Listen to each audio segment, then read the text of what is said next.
오늘 아침에 우리에게 주시는 하나님 말씀은 신약성경 마태복음 7장 24절부터 27절까지 말씀입니다. 신약성경 10페이지에 있는 말씀 24절부터 제가 봉독해 드리겠습니다. 그러므로 누구든지 나의 이 말을 듣고 행하는 자는 그 집을 반석 위에 지은 지혜로운 사람 같으리니 비가 내리고 창수가 나고 바람이 불어 그 집에 부딪히되 무너지지 아니하나니 이는 주추를 반석 위에 놓은 까닭이요 나의 이 말을 듣고 행하지 아니하는 자는 그 집을 모래 위에 지은 어리석은 사람 같으리니 비가 내리고 창수가 나고 바람이 불어 그 집에 부딪히매 무너져 그 무너짐이 심하니라. 아멘. 오늘 제가 마태복음 7장 24절에서 27절까지 말씀을 봉독했습니다마는 오늘 설교의 본문은 마태복음 5장, 6장, 7장 전체가 되겠습니다. 이 마태복음 5장에서 7장까지 말씀은 예수님께서 산에서 하신 설교다. 그런 취지에서 산상 설교다. 그렇게 이야기를 합니다. 여기서 산이라고 하는 것은 큰 산을 의미하는 것은 아니고 아주 낮은 동산 같은 그런 산입니다. 그래서 많은 사람들이 무리들이 모여서 말씀을 들을 수 있는 그런 지리적인 여건이 되었던 그런 산입니다. 이 산상설교는 별명이 하나 있는데 산상보훈이라고 합니다. 이 보훈이라고 하는 것은 보배로운 교훈이다. 정말 보배로운 교훈이다. 이런 뜻에서 산상보훈이라는 별명이 붙어 있습니다. 실제로 여러분 마태복음 5장에서 7장까지 말씀을 읽어보면 우리가 지키기가 힘들다 이거는 떠나서 이대로만 되면 얼마나 좋을까. 이대로만 되면 정말 지상천국이 이루어지겠다. 이런 생각이 드는 그런 환상적인 교훈들로 가득 차 있습니다. 예를 들어 보면 아주 간단한 말씀이 있습니다. 마태복음 7장 12절에 보면 무엇이든지 남에게 대접을 받고자 하는 대로 너희도 남을 대접하라. 생각해 보면 너무 당연한 이야기입니다. 여기서 대접은 식사 대접 같은 그런 좁은 의미만을 이야기하지 않고 사람을 대하는 모든 것을 포함하는 겁니다. 여러분, 내가 무시당하고 싶지 않으면 다른 사람을 무시하지 않는 거고, 또 내가 친절히 상대방이 대해주면 좋으니까 나도 친절하게 대하고, 또 다른 사람이 나를 존중해 주기를 바라는 것처럼 나도 다른 사람을 존중해 주고. 여러분, 이거는 너무 당연한 것 아니겠습니까? 너무 당연하고 또 거꾸로 생각해 봐도 이거는 누구나 할 수 있는 일인 것 같습니다. 그런데 이대로만 되면 정말 좋은 세상이 되겠습니다. 문제는 이게 안 된다는 거예요. 이게 인간의 현주소라는 거예요. 여러분, 여기에 이제 며느리 보신 분도 계시고 사위 보신 분도 계시는데 아들 집을 방문을 했습니다. 갔더니 마침 아들이 앞치마하고 설거지하고 청소기 돌리고 그러더니만은 애가 울고 하니까 보니까 똥기저귀 갈아주고 이러면은요, 시아버지 시어머니 되신 분들은 속에 천불이 납니다. 천불이 나요. 근데 딸네 집에 가서 사위가 그렇게 하는 걸 보면요, 참 미안하게도 마음이 푸근한 거예요. 우리 딸이 이렇게 사랑받고 사는구나. 이렇게 되는 거예요. 여러분, 이게 우리 죄성을 가진 우리의 모습이에요. 아니, 내 딸이 이렇게 대접을 받기를 원하면은, 내 딸이 이런 대접 받아서 기분이 좋으면은, 내 며느리도 이런 대접을 받는 게 당연하지. 그렇게 생각해야 되는데 이게 그렇지를 않다는 거예요. 이게 우리 인간의 모순이고 이게 인간의 현주소더라는 것입니다. 여러분, 정말 찬찬히 마태복음 5장에서 7장까지 말씀을 읽어보면은 우리가 지키기 어렵다는 점은 있지만 이 말씀들은 교훈 자체는 정말 보배로운 말씀들로 가득 차 있습니다. 이 말씀은 하나님 나라 백성이 어떤 사람인지, 즉 하나님 나라 백성의 정체성을 보여줍니다. 또한 하나님 나라 사람은 어떻게 살아야 하는지를 말씀해 주시고 우리의 사명 또한 가르쳐 주십니다. 그 내용이 너무 많은데 오늘 저는 아주 간단하게 요약을 해서 세 가지로 요약해서 말씀을 드리려고 합니다. 사실은 이 마태복음 5장에서 7장까지 말씀을 가지고 1년 내내 설교하시는 분도 계십니다. 그만큼 내용이 깊고 또 내용이 분량이 많아요. 그렇지만은 3년 동안 이 성경 전체를 지금 훑어가는 과정에 있기 때문에 오늘 짧은 시간에 세 가지를 말씀드리려고 합니다. 첫째로는 하나님 나라 백성은 세상 나라 백성과 다른 사람들이다. 이것을 보여줍니다. 그래서 우리는 생각해야 됩니다. 우리는 다른 사람이야. 이걸 꼭 생각해야 됩니다. 예수님 말씀을 하나하나 살펴보면 하나님 나라 백성은 세상 나라 백성과 달라도 너무 다릅니다. 자, 마태복음 5장의 첫 설교가 어떻게 시작합니까? 팔복으로 시작을 합니다. 심령이 가난한 자는 복이 있나니 그럽니다.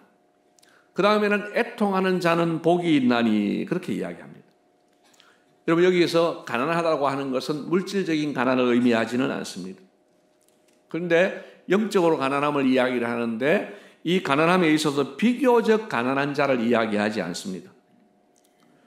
여러분 보통 사람들은 모두가 마음속에 내가 꽤 근사하다는 생각을 가지고 있습니다. 물론 아이고 나는 그런 생각 전혀 없습니다 하는 분도 계실 거예요. 그런데 알고 보면은 다 가지고 있어요. 뭘 한번 당해보면 되느냐 하면 누가 나를 확 무시를 했어요. 나를 밟았어요. 근데 내가 화가 안 나느냐? 화 안 나는 사람 아무도 없습니다. 내가 낸데 하는 게 다 남아있는 거예요. 자기를 못난 사람이라고 생각하지 않습니다. 적어도 최소한 못나도 너무 못나서 구제불능이야 이렇게 생각하는 사람은 거의 없습니다. 그런데 예수님께서 오늘 심령이 가난한 자라고 할 때 이 가난하다고 하는 것은 영적으로 정말 아무것도 없어서 구걸하는 빌어먹는 것을 의미합니다. 영적인 거지를 이야기합니다. 여러분 오늘 저와 여러분들 가운데 자신을 영적인 거지라고 생각하는 사람이 있습니까? 그런데 성경은 자신을 영적인 거지라고 생각하는 사람이 복이 있다라고 이야기합니다. 영적인 거지라고 생각을 하니까 애통한다는 거예요. 너무너무 가슴 아파한다는 거예요. 마치 부모님 돌아가신 것처럼, 마치 자식이 죽은 것처럼 그렇게 애통하는 자가 복이 있다는 거예요. 그 이유가 뭡니까? 3절 말씀해 보니까 심령이 가난한 자는 천국이 그들의 것이기 때문이다. 4절을 보니까 애통하는 자는 위로를 받을 것이기 때문이다. 이렇게 말씀을 합니다. 여러분 예수님께서 말씀하시는 하나님 나라 백성은 이런 의미에서 복 있는 사람이라는 겁니다.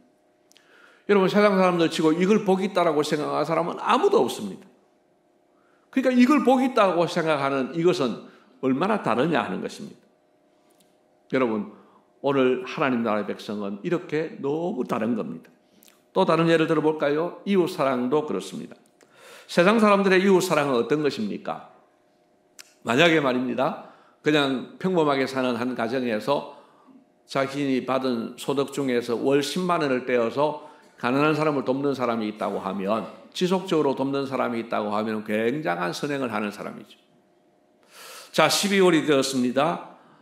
다 자기 살기 바쁘지만은 고아원이나 복지원을 방문해서 자원봉사해주고 과자 사주고 용돈 주고 난방비까지 주고 온다면 아마도 천사로 대접을 받을 수 있을 겁니다. 근데 예수님은 뭐라고 하십니까? 마태복음 5장 44절에 보니까 너희 원수를 사랑하며 너희를 박해하는 자를 위하여 기도하라. 그렇게 이야기합니다. 이런 건 너무 다른 거예요. 그러면서 46절 말씀에 이렇게 도전을 합니다. 여러분 46절 말씀은 같이 한번 읽겠습니다. 너희가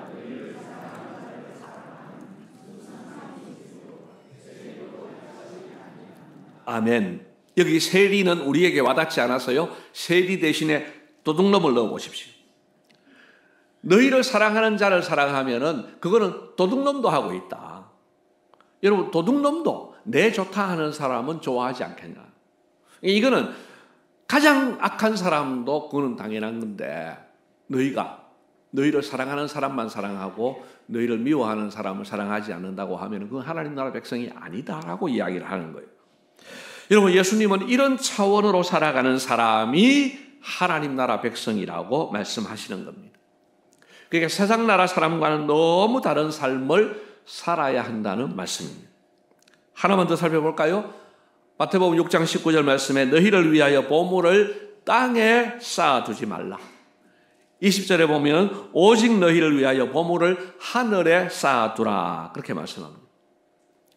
여러분들은 보물을 어디에 쌓아둡니까? 잘못 이야기하면 도선생 될까 싶어서 말씀을 좀 아껴야 되겠죠?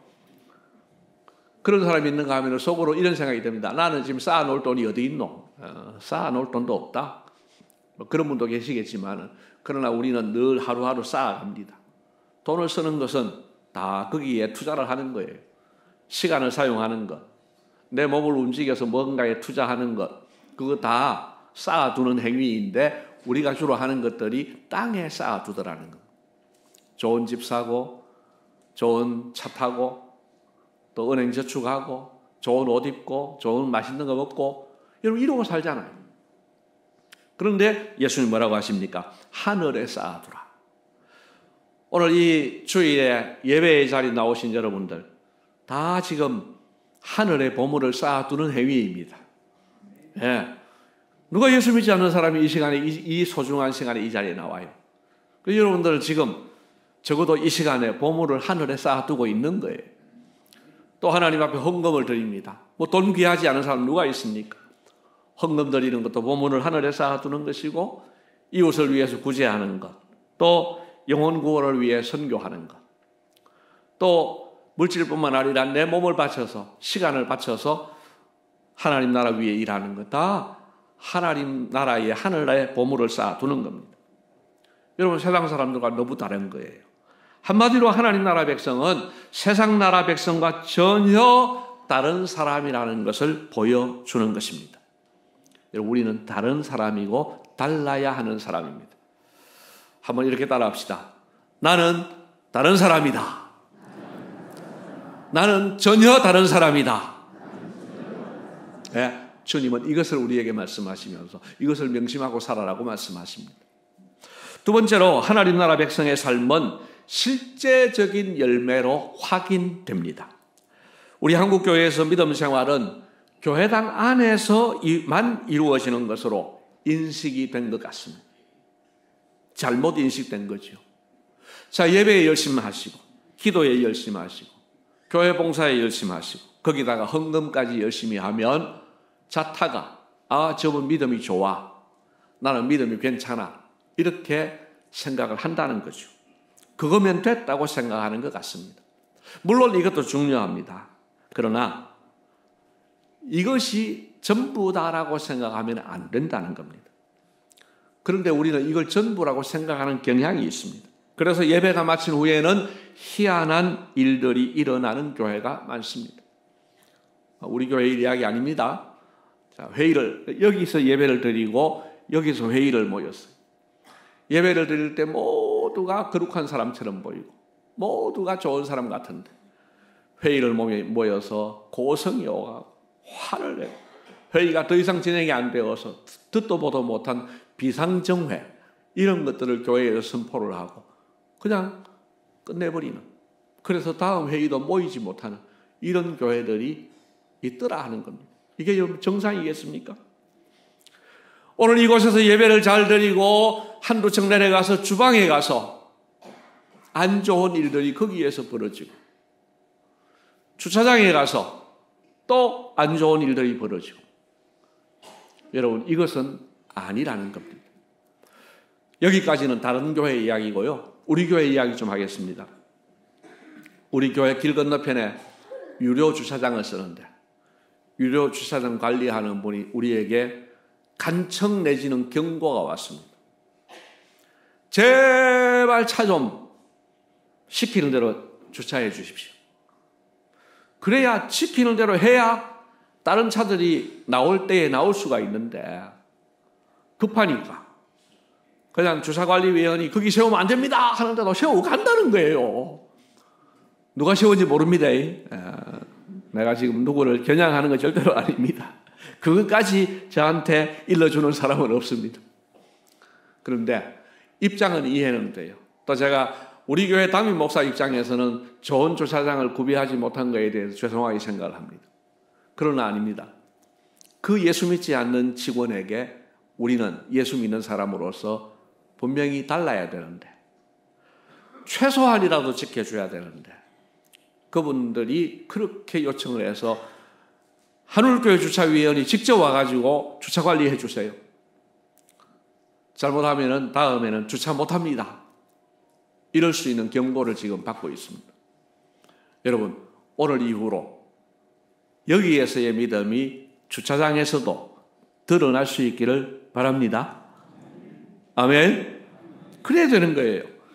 예수 믿는 사람인데도 가정에서 가족과의 관계가 본이 되지 못하는 경우도 있습니다. 직장생활, 사회생활 가운데서 기독교인이 지탄을 받는 경우가 얼마나 많은지 모릅니다. 이런 일들이 일반화되어 있어서 우리가 문제의식을 느끼지 못하게 된 것은 아닌가 하는 생각도 합니다.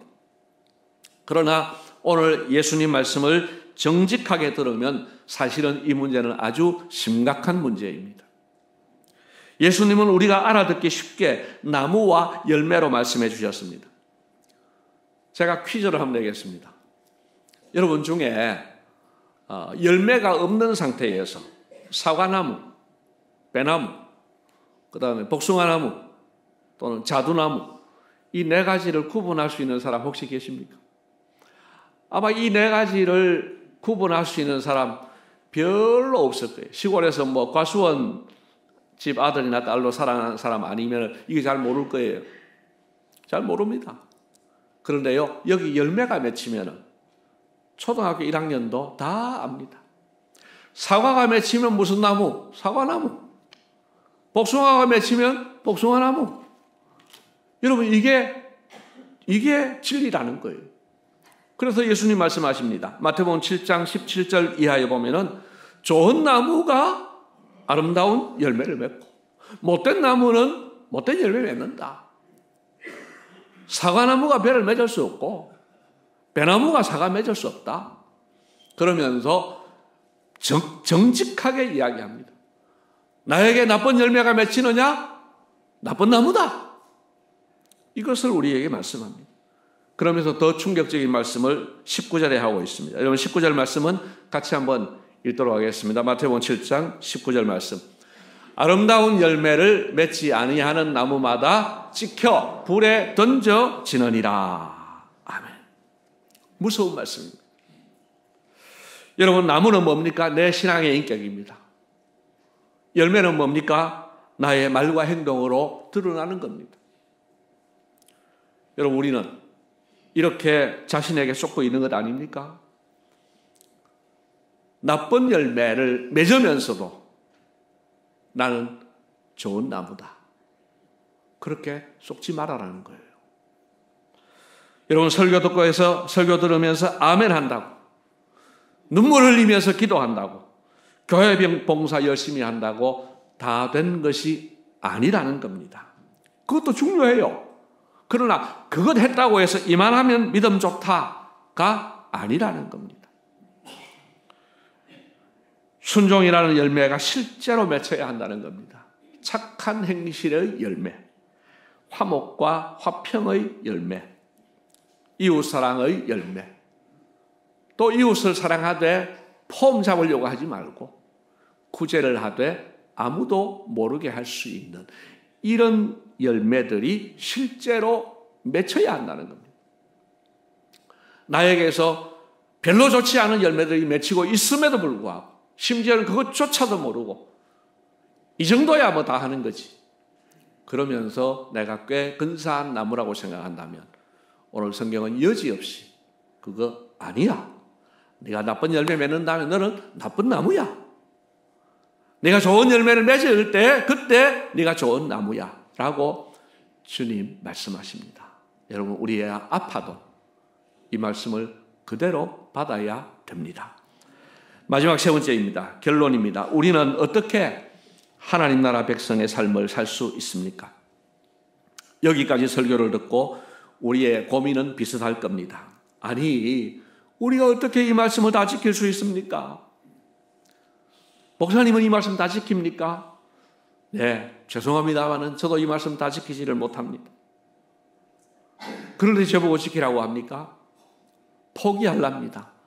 이런 생각이 드실 수도 있습니다. 그러나 길이 있습니다.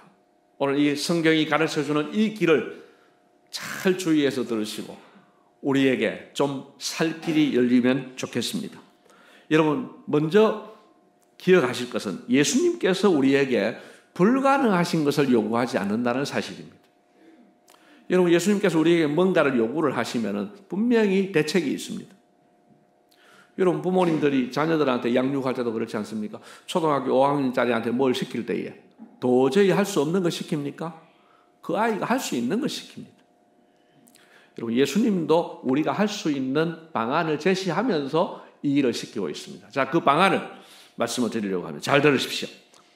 첫째는 이 문제가 생사의 문제인 줄 알고 방향을 결단하고 그리고 한 걸음의 순종을 시작하는 겁니다.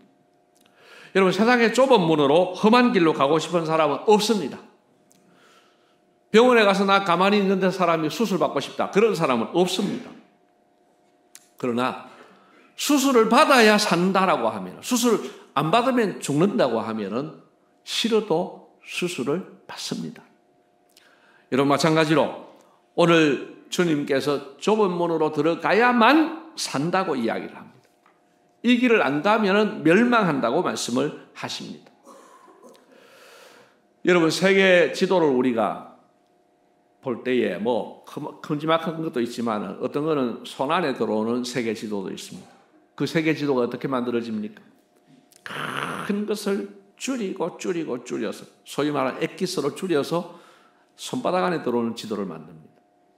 여러분, 우리의 시간도 그렇게 줄이면 본래 영원이라는 시간은 줄여도 영원이지만 우리가 이해하기 쉽게 엑기스로 줄이면 우리의 영원한 세상을 한 100년으로 쳐봅시다.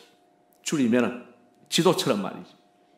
그럴 때에 우리의 한평생은 얼마쯤 될 것 같습니까? 사실은 순식간밖에 되지 않습니다. 생각하기 쉽게 그냥 하루라고 칩시다. 여러분, 오늘 하루를 내 마음대로 살아서 내일부터 죽을 때까지 고생한다고 생각하면 반대로 오늘 하루 하나님 말씀대로 살아서 힘들지만 하나님 말씀대로 살아서 죽을 때까지 편안하게 행복하게 산다고 하면 여러분, 어느 길을 택할 것 같습니까?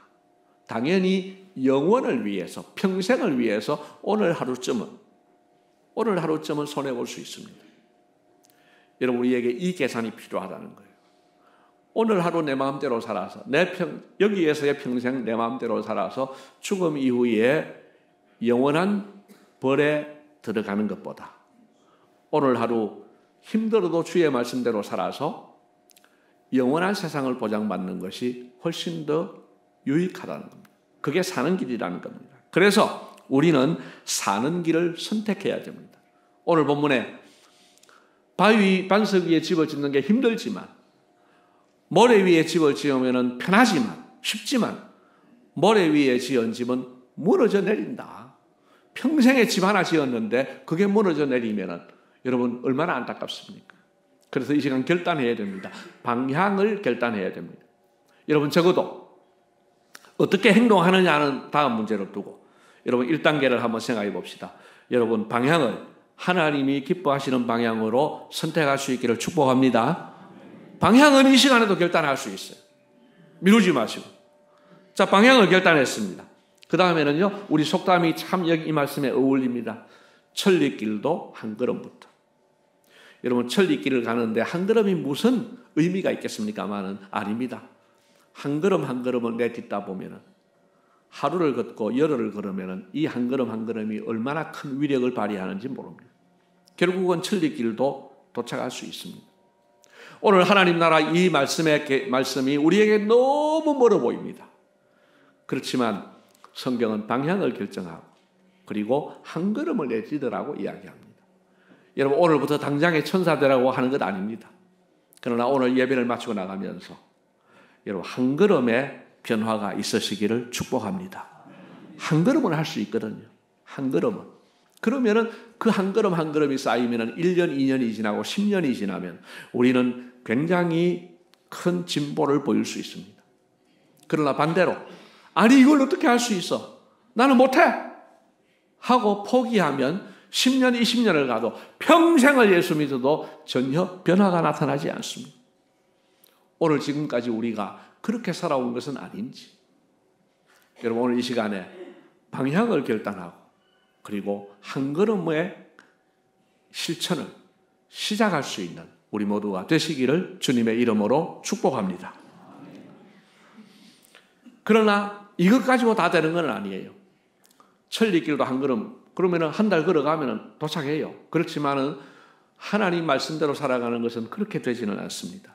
왜냐하면 우리가 너무 약하기도 하고 악하기도 하고 우리 속에 있는 죄성이 너무 강해서 또 사탄이 우리를 핍박하기 때문에 유혹하기 때문에 우리는 내 힘으로는 결단코 목적지에 도달할 수 없습니다. 그래서 둘째로 성령님의 도우심이 더해져야 됩니다. 우리는 내가 방향을 결단하고 한 걸음의 노력을 하면서 주여 우리를 도와주십시오. 성령님의 도우심을 구해야 됩니다. 그렇게 하면 어떤 일이 일어납니까? 여러분 마태복음 7장 11절에 보면 이런 말씀을 합니다. 누가 자식에게 나쁜 것 줄 사람이 있느냐? 악한 자라도 자식에게 좋은 것 준다. 하물며 너희 아버지께서 구하는 자에게 좋은 것으로 주시지 않겠느냐? 말하자면 하나님 아버지는 늘 좋은 것 주신다는 거예요. 그런데 이와 동일한 본문인 누가복음 11장 13절에 보면은 마지막이 좀 다르게 쓰여져 있습니다. 어떻게 쓰여져 있습니까? 하물며 너희 하늘 아버지께서 구하는 자에게 무엇을? 성령을 주시지 않겠느냐. 여러분 주님께서 우리에게 좋은 것 주신다고 했는데 가장 좋은 것은 성령님입니다. 주님은 우리가 성령님을 구할 때에 성령님을 주신다는 겁니다. 여러분 약속대로 성령님을 우리 가운데 임하셨습니다. 성령님을 보내주셨고 성령님은 지금 우리 안에 거하고 계십니다. 그래서 우리가 하나님 나라 백성으로서 마태복음 5장에서 7장까지의 말씀을 순종하기로 결단하고 한 걸음을 내디디면 성령님께서 도와주신다 이 말씀입니다. 여러분 가만히 있는데 성령께서 그냥 다 만들어주시는 것 아닙니다. 반대로 내 혼자 몸부림친다고 되는 것도 아닙니다. 그러나 나의 결단과 노력 위에 성령님의 도우심이 더해지면 우리는 얼마든지 하나님 나라 백성으로 살아갈 수 있습니다. 믿으시기를 바랍니다. 이것이 우리의 소망이고 우리의 희망입니다. 주님께서 사랑하시는 성도 여러분, 우리는 하나님 나라 백성들로 부름받은 복된 사람들입니다. 때로는 부담스럽고 고통스럽기까지 합니다. 예수님 말씀대로 사는 것은 너무 힘들기 때문입니다. 그러나 우리는 이 길을 포기할 수 없습니다. 이 길로 가야만 영원한 천국에 들어갈 수 있기 때문입니다. 또한 힘들어 보이지만 이 길을 걸어가면 이 땅에서도 남모르는 기쁨과 행복을 누릴 수 있습니다. 여러분 말씀에 순종했을 때 주시는 기쁨 있지 않습니까? 여러분 하나님께서 주시는 큰 위로와 기쁨이 있습니다. 그걸 맛보기 천국이에요. 천국을 다 누리는 것은 아니지만 천국을 맛볼 수 있는 것은 하나님 말씀대로 순종했을 때 여러분 천국의 맛을 조금 느낄 수 있습니다. 여러분 이 길을 걸어가기 위해 우리는 방향을 결단하고 이 시간 방향을 결단하고 예배 후부터 한 걸음을 순종해야 합니다. 이 시간도 마음을 우리가 또 한 걸음씩 순종할 수 있습니다. 그리고 성령님의 도우심을 구하면 성령님께서 도와주십니다. 그래서 성령님과 우리가 합작하면 불가능해 보이던 일이 가능해지는 줄을 믿으시기를 바랍니다. 부디 우리 모두 성령님과 내가 합작해서 하나님 나라 백성답게 살아가시기를 주님의 이름으로 축복합니다. 고맙습니다, 주님. 우리를 하나님 나라 백성으로 불러주시고 또 하나님 나라 백성으로 살아가야 할 방향을 가르쳐 주셨습니다. 너무 거리가 멀고 우리가 순종하기에는 너무 버거운 말씀입니다. 그래서 포기하고 살 때도 많았습니다. 그러나 주님 포기해서는 안 된다고 말씀하셨습니다. 주님 이 시간 포기하지 않게 하시고 이 방향으로 살기로 결단하게 하시고 한 걸음의 순종을 하면서 성령님의 도우심을 받게 하여 주시옵소서.